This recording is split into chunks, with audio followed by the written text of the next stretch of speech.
Olá, estamos de volta no programa Código de Honra, programa este gravado em parceria com o Instituto dos Advogados de São Paulo e o Tribunal de Justiça do Estado de São Paulo. E hoje vamos falar sobre um tema extremamente importante e relevante para a sociedade brasileira, que é a reforma política. Para falar desse tema, temos aqui conosco hoje o Dr. Fernando Gaspar Nasser.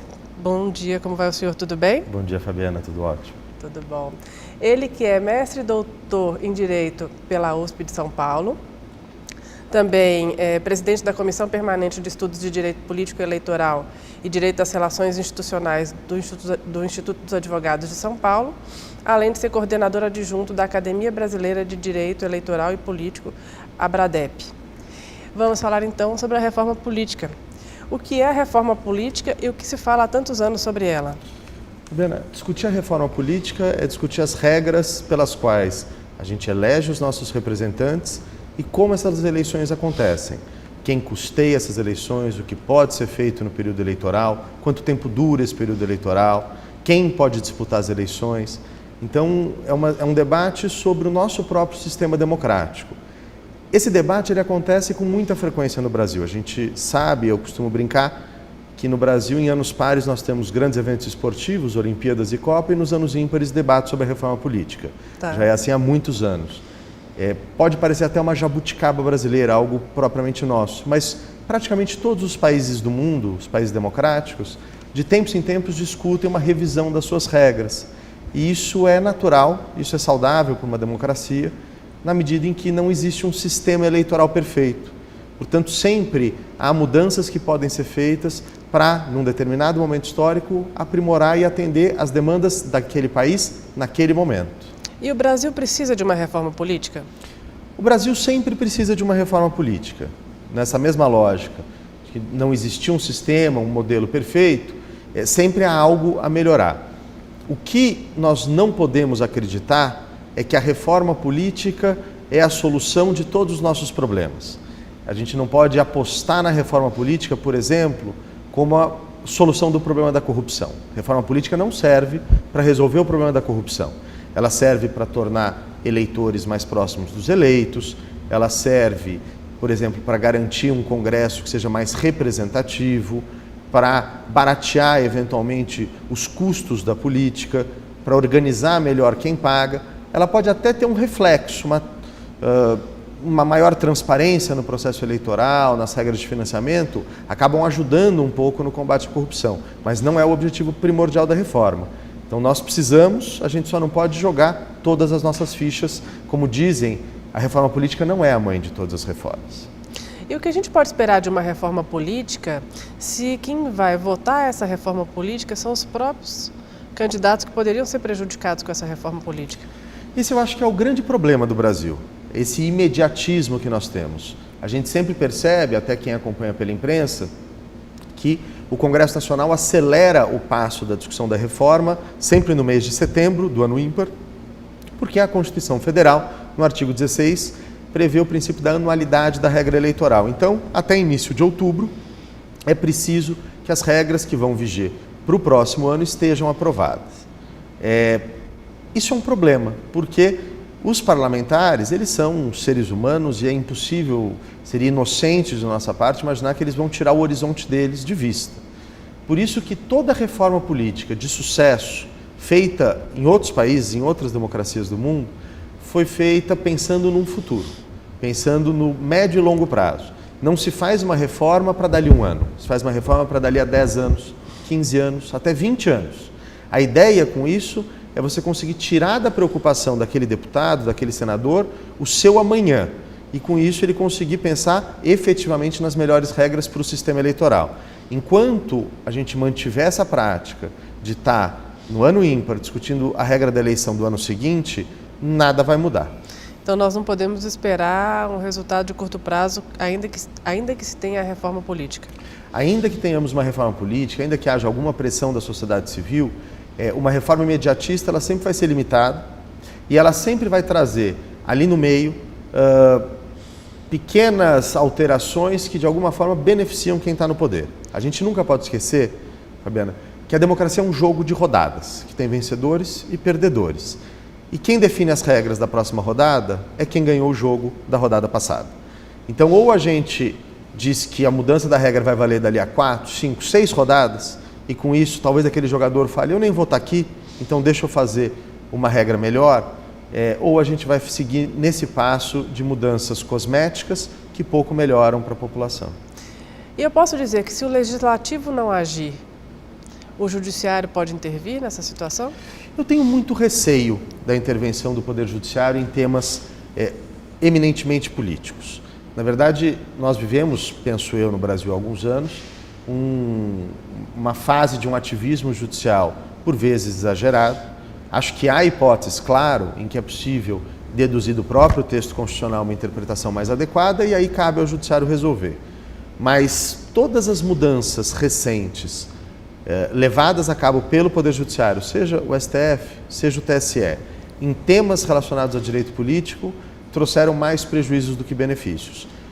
A decisão, por exemplo, da fidelidade partidária, foi tomada pelo STF e depois pelo TSE, levou à criação exacerbada de partidos. Já que o deputado não podia mudar de partido, senão ele perdia o mandato, mas podia mudar para criar novo partido, nós tivemos dezenas de partidos criados nos últimos anos, decorrentes diretamente de uma decisão do STF. Então, é preciso muita cautela do Poder Judiciário, muita sensibilidade para entender que a organização do sistema político é uma tarefa do Congresso Nacional. E é uma tarefa do Congresso Nacional que precisa ser conduzida, claro, com pressão da sociedade, mas não me parece que possa ser substituída pelo Poder Judiciário. Na proposta de reforma atual, quais são os principais pontos que você acha que seriam elementares para a evolução do nosso país? Um dos pontos que está praticamente aprovado, que deve passar, e acho positivo, é a cláusula de barreira, que é uma cláusula, um número mínimo de votos que um partido deve ter, espalhado pelo Brasil inteiro, para que ele possa ter acesso aos recursos públicos, seja dinheiro do fundo partidário, seja tempo de televisão e rádio. Eu não vejo problema, nós muitas vezes questionamos o excesso de partidos no Brasil. O mero número grande de partidos não é problema, nós podemos ter 1000 partidos. O problema é esses partidos receberem dinheiro público e estarem na televisão e no rádio, porque isso garante a eles uma moeda de troca para as coligações, para que eles possam apoiar este ou aquele partido maior. A cláusula de barreira vem resolver essa situação, ou pelo menos melhorar essa situação. Com a cláusula já aprovada, faltando apenas uma votação na Câmara, nós devemos ter talvez uma redução de 35 para 17 partidos. Isso pode levar a uma redução de partidos efetivos, partidos que realmente importam na Câmara, quem sabe de 14, que é o número atual, para uns 7, 8, o que torna, obviamente, a política muito mais governável e muito mais barata de ser organizada. Outra mudança de relevo, Fabiana, diz respeito ao financiamento. Quando o Supremo, também agindo com ativismo judicial, na ADI 4650, entendeu que o financiamento empresarial era inconstitucional, deixou um vácuo no financiamento da atividade política no Brasil. A democracia é cara, alguém precisa pagar essa conta.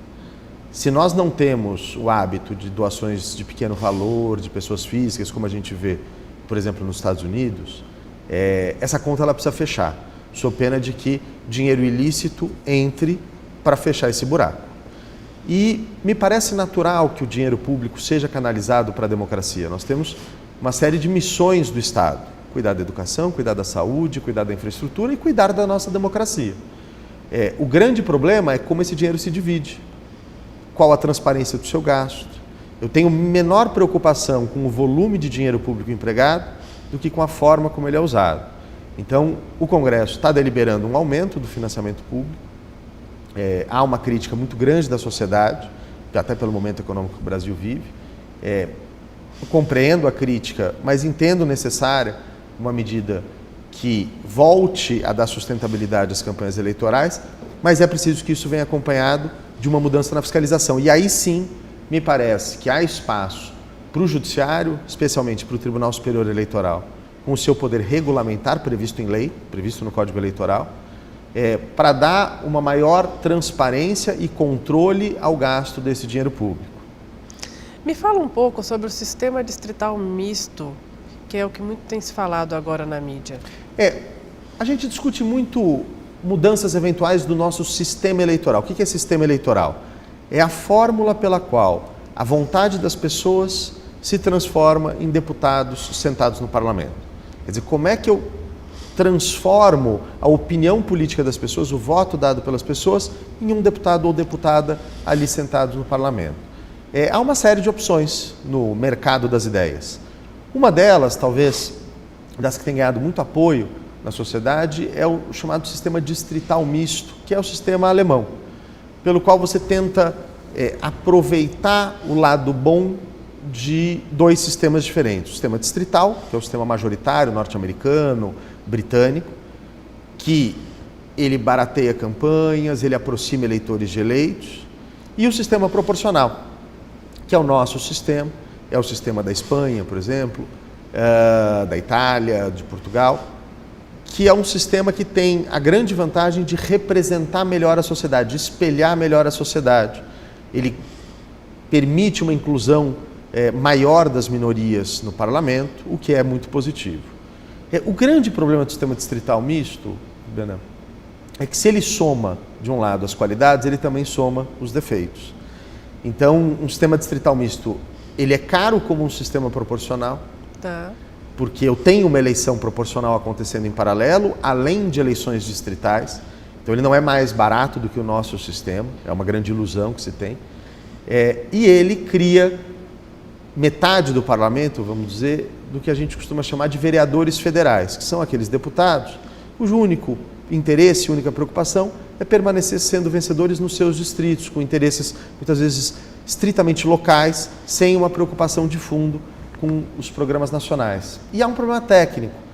O modelo alemão ele só funciona porque o número de parlamentares lá é flutuante. Não há um número determinado de deputados na Câmara Baixa do Parlamento alemão, no Bundestag. Você tem uma correção que um sistema faz no outro, é uma questão bastante técnica, mas que você corrige a representação dos partidos aumentando ou diminuindo o número de deputados em cada legislatura. No Brasil nós não poderíamos fazer isso, seja porque há um limite legal fixado em lei de 513 deputados federais, seja porque hoje, com a opinião pública, se a gente disser que vai aumentar o número de deputados, obviamente isso não seria concebível pelo aumento de gastos, pela questão dos privilégios. Então, acredito que o nosso sistema proporcional é a melhor solução, com algumas correções. Por exemplo, a cláusula de barreira, que já tudo indica que vai ser aprovada. O fim das coligações proporcionais, que é uma excrescência brasileira. Essa sim, uma jabuticaba péssima que nós temos aqui, que permite que partidos diferentes emprestem votos uns aos outros na eleição para o parlamento. Isso é inadmissível. E também o Congresso já aprovou o fim da coligação para 2020. Houve muita crítica. Mas não é para 2018. Mas precisamos deixar esse pensamento imediatista. Tá bom ser para 2020. Mas você estava falando sobre o sistema distrital misto e menciona o seguinte, que ele tem a parte ruim, que metade dos deputados ficariam, então, preocupados com os processos das suas regiões. Mas a outra metade, essa sim se preocuparia com problemas nacionais, certo? Se a gente mantiver o sistema proporcional, que é o sistema que a gente tem hoje, a gente não tem uma parcela dos deputados preocupados com os problemas nacionais. Você concorda comigo? Não, como é que ficaria isso? Eu acho que hoje o nosso sistema, olhando ele com uma visão bem pragmática, ele já é quase um sistema distrital misto. Porque quando você pega os deputados e deputadas eleitos por qualquer estado, uma parte deles são deputados de uma base territorial estrita. Você tem um deputado daquela cidade, daquela região, daquele bairro. Todo mundo sabe disso, são deputados que propagandeiam essa sua característica e isso é legítimo dentro do sistema. E você tem outros deputados que têm um corte mais transversal. É o deputado da educação, da saúde, de uma determinada categoria profissional, de um determinado tema. Então, acho que esse anseio da mudança do sistema proporcional para o sistema distrital misto, ele não se justifica no Brasil. E há um elemento que é importante levar sempre em conta, Fabiano. Um sistema eleitoral, ele tem que ter vários critérios para ele ser considerado bom, positivo. Um desses critérios é ele ser compreendido pelo eleitor. O eleitor precisa entender como o voto dele se transforma num candidato eleito. No Brasil isso já não é fácil. É verdade. Com o nosso sistema, nós temos segurança e há pesquisas que apontam que a maior parte do eleitorado não tem ideia por que ele votou em fulano e elegeu ciclano.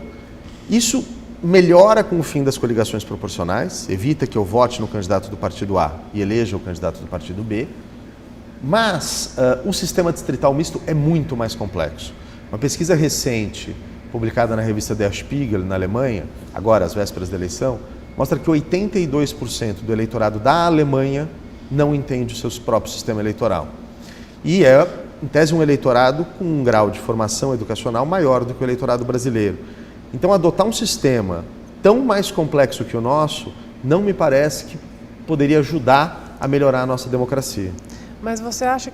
Mas será que não melhoraria? E é uma dúvida que eu tenho, tá? Que pode ser dúvida de outras pessoas. Será que o fato de o partido ter que se preocupar mais com questões nacionais para escolher as próprias pessoas que vão fazer parte desse partido não melhoraria a qualidade das pessoas que sentam lá para decidir? O que acaba acontecendo no sistema de listas, Fabiana, se a gente não tem uma mudança mais radical de democratização dos partidos, que não está na pauta do dia, infelizmente, é que na lista entram nas primeiras posições não aqueles deputados mais afinados com o discurso nacional, mas aqueles deputados ou deputadas mais afinados com a classe dirigente do partido político. Hoje, o nosso voto já é numa lista, mas numa lista aberta. Então, é o eleitor quem escolhe a ordem da lista. No sistema distrital misto, a metade eleita em lista é por lista fechada ordenada pelo partido. Então, não consigo acreditar que nós teríamos deputados e deputadas muito mais qualificados para o debate de temas nacionais na lista e outros mais afetos aos temas locais no sistema distrital. Eu acho que, lembrando uma frase muito conhecida do ex-ministro Delfim Neto, se um sujeito está com a perna no fogão e a cabeça na geladeira, não dá para dizer que na média ele está bem. O sistema misto, a gente acha que só está importando e trazendo as vantagens, mas a gente precisa entender que traz as desvantagens também. Então, para você, o ideal seria o nosso sistema atual, proporcional, com algumas alterações. Com algumas correções. Eu até me animaria, mas acho que isso está muito fora do espaço de debate, principalmente dos nossos partidos políticos, em adotar o sistema de lista fechada, desde que a gente tivesse uma radical democratização das instâncias partidárias, trazendo a justiça eleitoral para dentro do partido. A gente precisaria, por exemplo, instituir prévias obrigatórias, com fiscalização da justiça eleitoral, para garantir que a lista partidária fosse feita com transparência, com lisura e sem o favorecimento deste ou daquele filiado afinado com os dirigentes. Como isso me parece estar muito distante, o nosso second best, aquilo que é possível ter no horizonte, me parece ser o nosso sistema proporcional com correções. Fim das coligações proporcionais, cláusula de barreira e algumas outras mudanças. Tá. Você consegue me explicar, na verdade, para o nosso telespectador, o que seria esse sistema de listas fechadas? O sistema de listas fechadas ele funciona da seguinte forma. O partido define a sua lista de deputados. Então, se eu tenho um estado que elege 20 deputados federais, aquele partido faz uma lista com até 20 candidatos e ordena os candidatos. Este vai ser o primeiro, o segundo, o terceiro, o quarto. Coloca-se para a opinião dos eleitores, na hora da votação, não votar em nomes, mas votar na lista do partido A, do partido B ou do partido C. Vê-se, então, a proporção de votos que aquele partido obteve. Vamos dizer que o partido obteve 50% dos votos no estado, aquele estado elegia 20 deputados, portanto, o partido fez direito a 10 deputados. E aí eu vou olhar a lista do partido e ver quem são os 10 primeiros que haviam sido ordenados pelo partido. Esse modelo, ele é muito mais barato, na medida em que não há uma campanha pelo nome do deputado. Cada candidato ou candidata não faz campanha para si, não tem uma estrutura de campanha, um comitê de campanha próprio, contratação de pessoal, material próprio. A campanha é toda do partido e das suas ideias. Tem-se uma campanha mais ideologizada, mais de debate de projetos e ideias. O grande problema desse modelo é que os nossos partidos não são democráticos. Eles são fechados, opacos, autoritários, machistas. Então, enquanto nós tivermos partidos assim, a gente não consegue jogar essa responsabilidade para os partidos de ordenar a lista. A gente precisaria, para adotar a lista fechada, atrelar essa mudança a uma abertura dos partidos, a uma democratização forçada dos partidos. Então, a minha próxima pergunta, que seria como reduzir o custo de uma campanha eleitoral, acho que você respondeu através desse sistema, por exemplo. Eu acho que há uma certa quimera na discussão do custo das campanhas eleitorais. A gente, por vezes, compara. Vejam, uma campanha na França custa 30 milhões de euros, 40 milhões de euros, e no Brasil custa 300, 350 milhões uma campanha presidente. Mas a França é do tamanho de Minas Gerais. A gente não pode comparar uma democracia continental como o Brasil com um país europeu que tem o tamanho de um estado. E importa menos o número de eleitores do que a área geográfica onde se faz a campanha. Os custos estão mais atrelados ao grande tamanho físico da nossa democracia do que propriamente ao número de eleitores. Uma campanha na França custa mais ou menos o mesmo de uma campanha governador de Minas Gerais e faz sentido que assim seja. Quando nós temos, Fabiana, 5.500 municípios aproximadamente, 5.800, uma campanha presidencial competitiva, uma conta de padaria, se ela tiver 10 pessoas em média trabalhando em cada campanha, em cada cidade, claro que tem cidades com muito mais, outras com menos, nós estamos falando de 50 mil pessoas trabalhando. Recebendo um salário mínimo, são 50 milhões por mês. Em 2 meses de campanha são 100 milhões de reais para não distribuir um papel, para não ter um gasto de transporte e um gasto de propaganda. Então, há um certo ideal na cabeça das pessoas de que seria possível fazer uma campanha a um custo quase irrisório. Isso não é possível. A democracia tem um preço, a gente precisa entender isso. Por outro lado, é claro que esse preço veio subindo nos últimos anos, inflacionado por doações aviltantes, de valores não justificáveis, e, portanto, é possível controlar esse crescimento, haver uma redução. Sem dúvida, o voto em lista fechada contribuiria demais para reduzir isso, mas a gente não pode perder de vista que há um piso abaixo do qual, se a gente corta demais o custo da campanha, isso é informação de menos que chega ao eleitor, e a campanha ela tem uma finalidade, que é fazer com que o eleitor, fazer com que quem vai votar no candidato consiga saber quais são as propostas e quem são os candidatos. Se a campanha é tão reduzida, tudo é proibido, eu não posso fazer nenhum tipo de propaganda, o eleitor vota sem saber em quem está votando. Eu queria aproveitar os últimos minutos do nosso programa para te perguntar um pouco sobre sucesso na carreira jurídica. Você que é presidente da Comissão de Direito Eleitoral do Instituto, mestre e doutor também em Direito pela USP, me conta um pouco sobre a carreira e ao que você reputa o sucesso que você tem na sua carreira. Só uma correçãozinha, doutorando. Ainda estou aqui trabalhando para conseguir terminar e entregar minha tese. Olha, Fabiana, eu acho que na carreira jurídica privada, a advocacia privada, ela tem... nós vivemos de uma única coisa, que é a nossa reputação. Nós não temos outro patrimônio. Um advogado privado, ele não tem outro patrimônio que não a sua reputação. Isso implica reconhecer que não há atalhos na advocacia.